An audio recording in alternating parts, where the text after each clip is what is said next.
And a reminder, no live streaming. Thank you, Claude.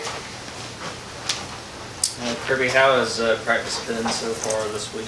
Been great. Thank you for asking. I meant to ask yesterday, Javon was limping pretty good out of the post-game locker room on Saturday. How did he come out of that game? How's he look this week? Unscathed, sore, had a long game. Had not had that much running, physicality, and use in 2 weeks, whatever it was, 14 days. You get sore when you don't do anything for that long, and then you go do that much. It's just typically what your body does. But he's been good. He recovered Sunday, Monday. He's great, and we had a lighter day Monday, and then got after today, and he seemed good today. Coach, just how multiple are they in the run game, and how do you go about preparing your guys for a variety of looks that they're going to get into, just in terms of a difference in runs? Well, I mean, you go against our offense, who runs some of the same runs they do. It's very pro-style based in terms of what they do run game wise. They do a tremendous job of, they put window dressing and run all the runs. They have really good people blocking it. They have very experienced tight ends on the edges. I mean, they got kids that have been there for 2 and 3 years blocking on the perimeter. They got a great back.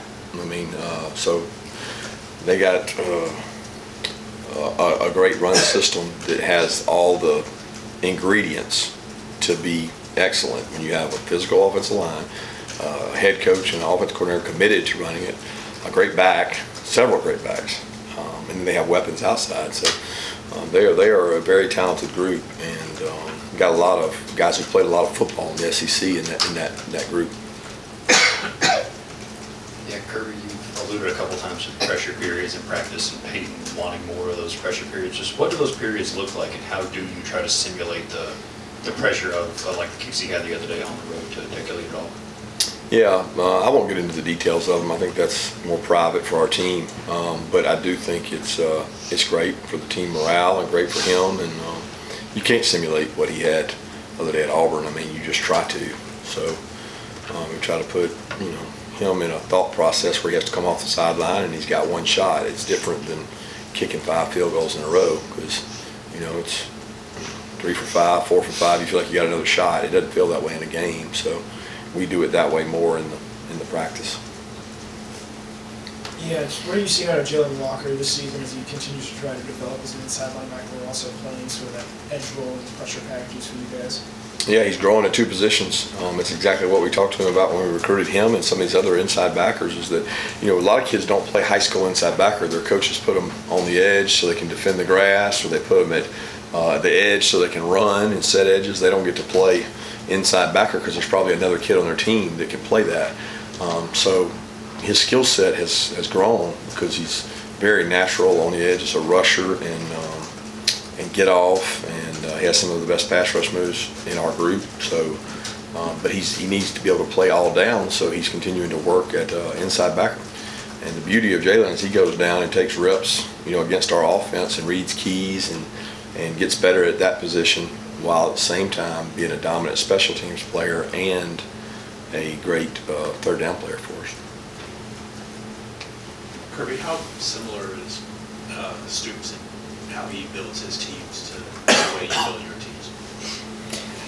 Well, I only know by the way it looks, because I've never talked to him about it. I don't know philosophically if they have a certain number of like this position and that position, and I don't know enough about how he builds his team to answer that fairly. I would think that they're close, but I don't know that. I know that they play really physical, and our kids always feel like it's one of the most physical games of the year. Just the size they have, the way they play the game. The game really shrinks when you play them. The clock's running. I mean, we had a drive in 21 here that was the longest drive I've ever seen. So I would think that we both build them in a similar way, but I can't say how he builds his.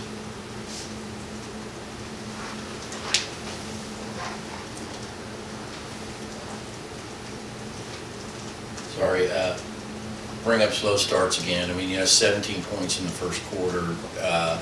Is that something that you feel like you need to address? Like we've got to get it going faster, or is it just a fluke of circumstances and things? And possessions have been pretty low in the first quarter as well. Yeah, I would start with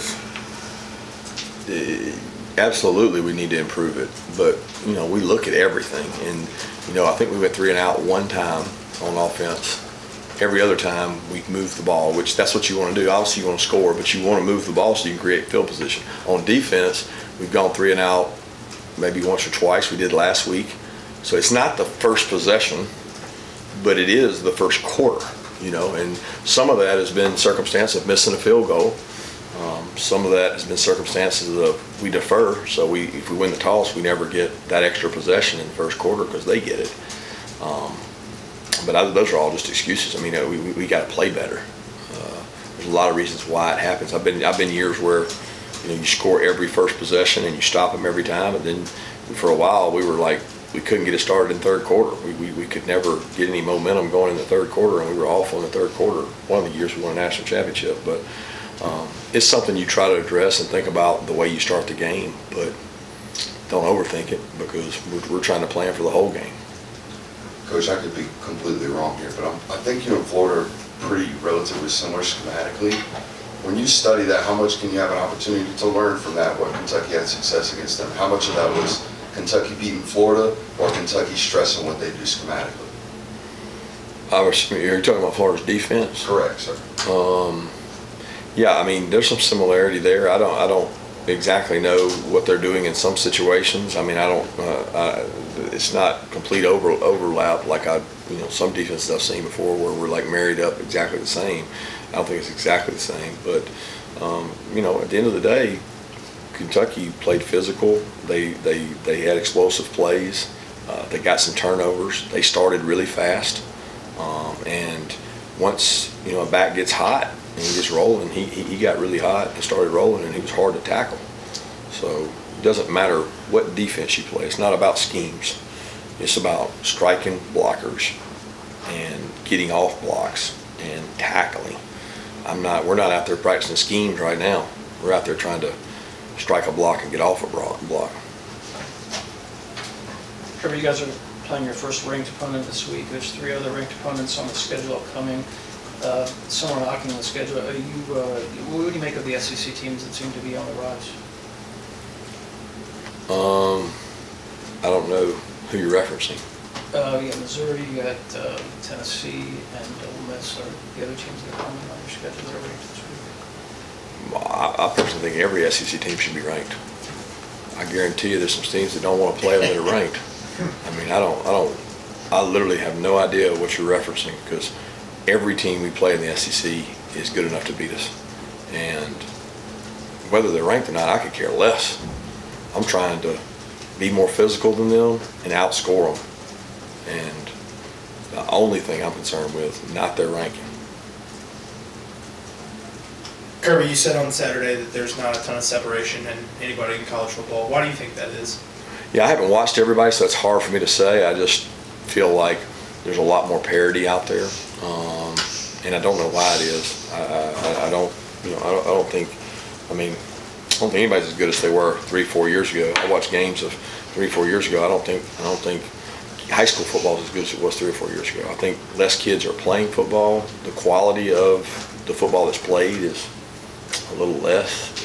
There's at the grassroots level, the teaching of it. Less people played football that are coaching it. So when you struggle to find officials because people didn't play and they don't want to officiate and they have to rotate high school games because they don't have enough officials, and when you can't find coaches to coach youth organizations and they didn't play, the quality of the sport goes down a little bit. It deteriorates, and I've been able to see that. There's just less people playing too. So, but that's more saying that it's a sloppier game than it is a finesse game or a power game. That doesn't explain why there's more parity. Yeah, what have you seen over the first 2 practices from Kendall and Matt as they continue to sort of overcome and deal with their injuries? Yeah, they've been great. We didn't do a whole lot Monday. We scaled back what our typical Mondays were and got after it today, and they were great. Is the reason you scale back Monday because it is going to be, you're anticipating more physical game this Saturday against Kentucky? No, I mean, it's going to be physical, but that's our 5th week, after our 5th week. So the 6th week, we do that to try to recover a little better. We want to give 48 hours recovery if we can, so we had Sunday and some of Monday to help them get their legs back. Coach, sticking on that theme, haven't asked you about Ingram Dolphins lately. How's he been doing? He's still the same deal. We're on non-weight bearing, waiting for some pictures to come back, and we had a 4-week shutdown, and then after 5 weeks we'll take another picture, see where it's at, and decide whether or not we can ramp up. Kirby, what kind of growth have you seen from Brett Thorson in his second year in the program? Just how far he's come since he first got here? Just more confident. I think more than anything, he's more confident and easy. He's social. You know, he came from a long way away, and coming to a new place like Athens. I mean, the guy flew in here, and the day he got here, we were leaving to go wherever we were going for maybe the national championship, and he's like, you know, hey, it's my new family, and just everybody's leaving, they're gone, and he's enjoyed Athens a lot. He's a very interesting character. You guys will enjoy him. He's got a great personality, and he's just so different than our guys, just from where he's from, that he thinks different. So I enjoy him. I just stay out of his way. Did Brock and Gunnar give you good QB run looks in practice, and does Devin Leary have that capability? Yeah, he's got the capability for sure. They've done some quarterback run looks with him, and they did some last year against us as well. But I mean, Brock and Gunnar don't run them quarterback runs in practice, you know, because this is no good if we can't hit them. You know, and we're not going to hit those guys, so we have other guys do it.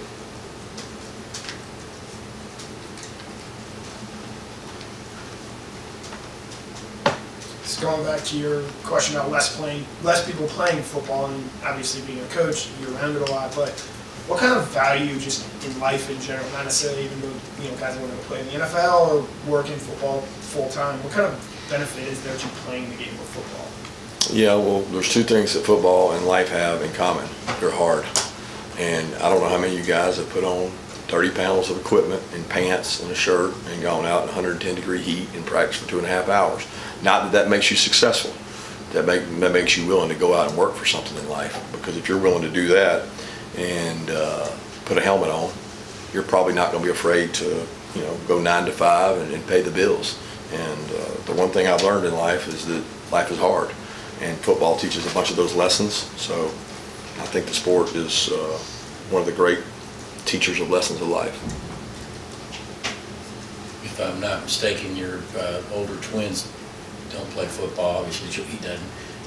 But Andrew, we know he does. Is he a player? Do you feel like he's carry on the Smart tradition? He's got a lot of his mom in him, so he's a good athlete, and all 3 of them are really good athletes. He likes football more than Julia and Weston do, but they all enjoy their social time, and they all enjoy their sports. Time for 2 more questions, anybody? Thanks, guys. All right, thank you.